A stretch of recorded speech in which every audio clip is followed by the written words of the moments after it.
All right, my first question will go to District 110 Representatives Scott Dianda and Greg Markkanen.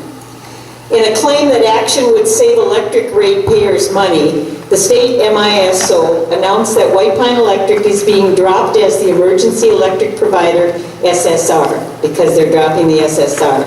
The study done by MISO stated, and I'm quoting exactly from the study, the slight increased risk of consequential load loss is acceptable and does not violate planning or operating criteria.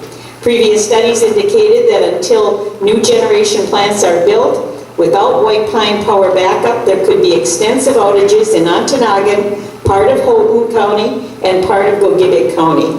What, if anything, can you do in this regard? And I addressed both Representative Dianda and Mr. Markkanen.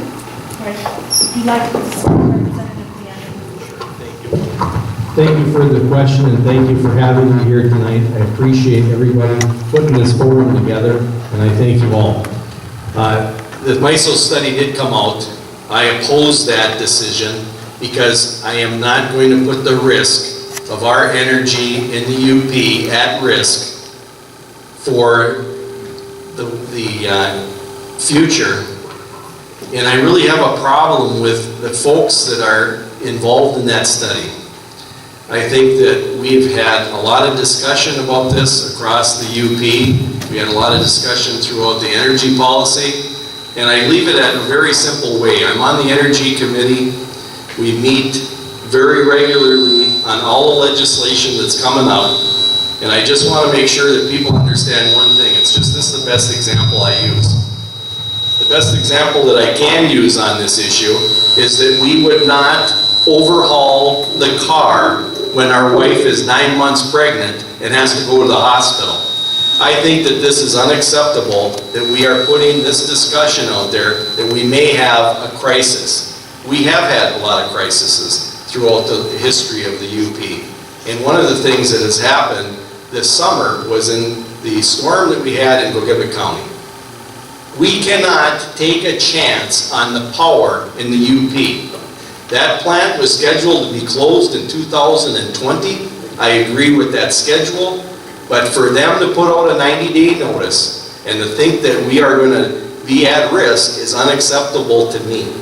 And I do not appreciate, sometimes we got a lot of discussion from people out there who are attorneys, but they're not energy people. So I thank you for the question. Question was for both candidates. Yes. So you have 2 questions as well, or 2 minutes. Thank you very much. It's a good question. I feel as strongly as my opponent that this legislation needs to be opposed. I feel that the Western Upper Peninsula needs to find alternatives. We need to go until 2020 with this.